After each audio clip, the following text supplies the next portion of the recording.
Adesso io passerò la parola a Giuseppe Mariuz, che ha fatto anche la postazione di questo libro, e poi verrà presentato anche dal professor Guido Kreintz dell'Università di Teramo, che è stato anche amico di Tito, come del resto anche Giuseppe Mariuz. Prima di dare la parola volevo dire che il libro ha in copertina un'opera di Tito, perché come saprete, oltre che scrittore, storico, poeta, era anche un artista e appassionato d'arte, e si è voluto così documentare anche questo aspetto della sua personalità.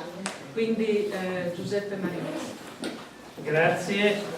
Io devo alla bontà proprio di Alessandra e di Marina in particolare il fatto di aver scritto questa postazione, che per me ha un aspetto affettivo molto importante, perché diciamo quantunque in forma postuma, avendo un po' a Tito di quello che Tito ha dato a me.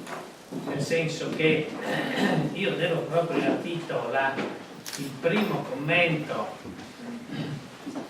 è una postfazione proprio alla mia prima raccolta di poesie nel lontano 1986, e gli devo anche una bellissima introduzione a una biografia su un partigiano, medaglia d'oro, morto a 20 anni, Giuseppe Del Mei Pantera, che proprio la KV tra qualche settimana ripubblicherà.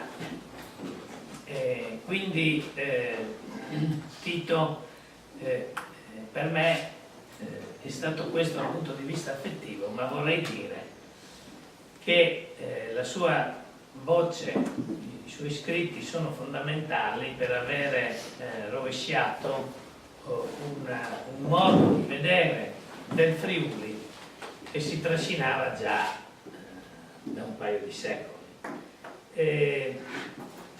Tito spaziava con grandissima lucidità su molti campi, no? Abbiamo visto la pittura, la prima pagina, la poesia, la critica d'arte, di letteratura, la didattica, la pedagogia come maestro, ma io credo soprattutto che gli dobbiamo un grandissimo contributo come storico, perché Tito ci ha presentato un Friuli che ci era precluso alla nostra vista.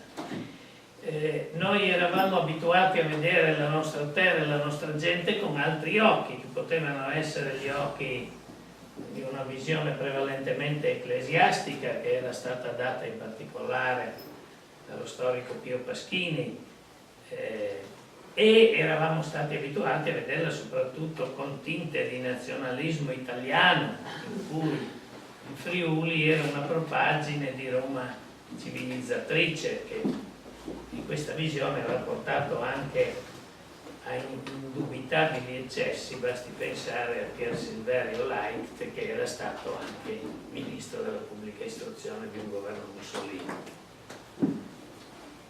Ed eravamo stati abituati così a vedere un insieme di piccole e grandi parti, soprattutto come leggeva Massimo poco fa, interclassisti. Tra l'altro Massimo è bravissimo, perché io credo che Tito sia impossibile da leggere, no? È così chiaro. Perché sì, è chiaro a leggerlo a piano e a tornare indietro con gli occhi, no? Andare avanti e indietro, perché ha un linguaggio ipotattico più che paratattico e con tutta una serie di subordinate e di parentesi, no? Per cui leggerlo è da maestri, guarda. E poi c'era un'altra visione che ha contaminato e che contamina ancora, che era quella cioè abbiamo visto, una era Roma civilizzatrice, con tutto ciò che comportava anche di nazionalismo italiano. L'altra era quella che per superare quella visione bisognava risalire ai Celti e trovare una purezza friulana, celtica, etnica, no?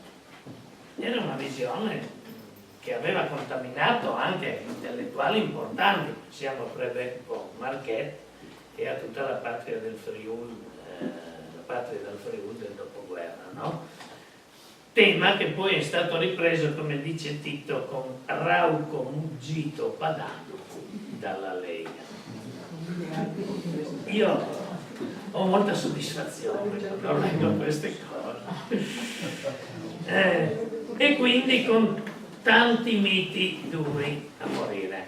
Uno di questi miti è quello dello Stato patriarcale, patriarchino, che si voglia, che poi Stato non era mica, era un aspetto feudale, era un feudo praticamente dell'impero in un periodo in cui l'entità statale era molto teorica e al di fuori della realtà, in mezzo a continue lotte anche feudali.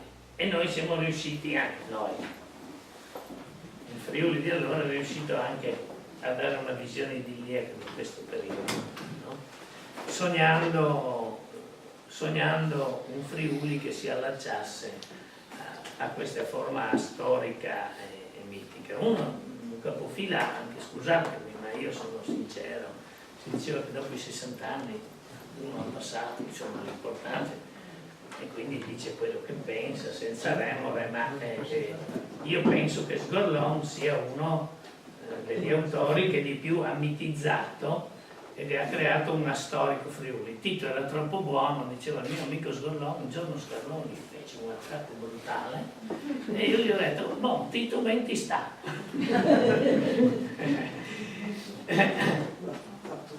Allora Tito, per tornare a noi, ha invertito quest'ottica e ha indagato proprio sulle pance dei contadini, no?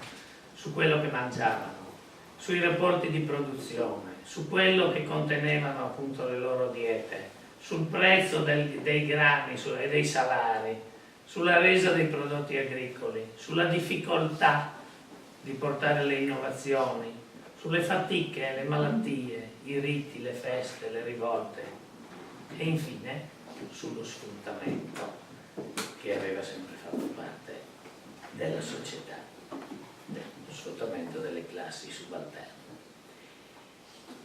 E era una lezione che Tito aveva, Tito ha 13-14 anni più di me, c'era una notevole differenza però rispetto alla formazione, cioè Tito ha avuto una formazione classicamente direi marxista e anche con una visione abbastanza importante quindi di un ruolo di un partito che conduca la società verso una trasformazione. Noi che siamo la generazione immediatamente successiva, nemmeno una generazione di differenza, siamo cresciuti col 68 con altre visioni, il terzomondismo, le rivoluzioni appunto dei popoli del terzo mondo, una certa filosofia e antropologia che derivava dallo stesso mondo capitalistico occidentale, Varane, Suisi, Stuart Smith, così tanti altri. Tito aveva una visione invece di base marxista, indubbiamente, conosceva Menadito, Tito aveva una conoscenza smisurata, però Menadito vorrei dire Marx, Engels, Lenin, ma poi anche un grande contributo, io credo, lui ha dato grazie anche alla lezione degli analisti francesi, Marc Bloch. E quindi Tito è stato il primo a darci una chiave di interpretazione diversa. E in particolare una svolta avviene con i Senza Storia, pubblicato da Casa Massima alla fine degli anni 70, e che appunto rovescia tutta la precedente visione e parla fondamentalmente di sottanza e di surrestanza, no? anche in forma impietosa, e anche mostrando come all'interno dello stesso Friuli vi era una classe autoctona che sosteneva e difendeva i propri privilegi, no?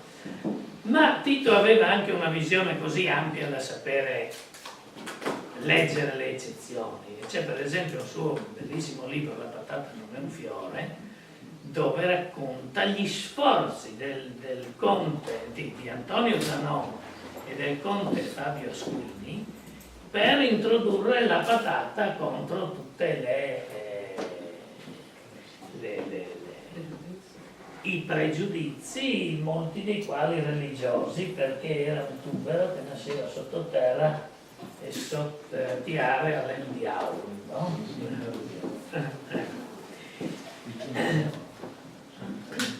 Però anche il bello dei libri di storia di Tito sono che sono pieni di citazioni letterarie, di poesie, abbiamo visto, di riferimenti storici, no? Per cui diventa anche, come dire, interdisciplinare, leggere la storia di Tito, e poi anche una grande capacità pedagogica di lezione che io credo lui avesse proprio dentro di sé.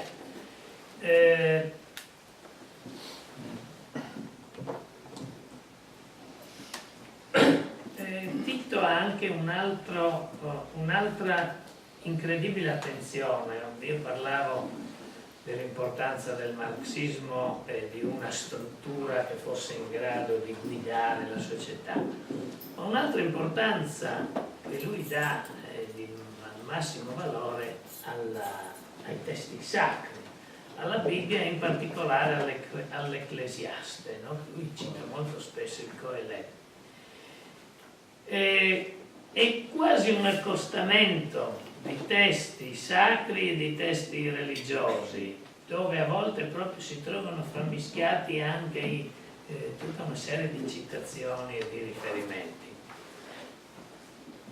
E uno di questi era proprio da un libretto che mi aveva regalato, che non ha fatto una grande fortuna ma che ritengo molto bello. Lo aveva citato Mario Turello ai funerali, che l'azzurro non è misurabile, no?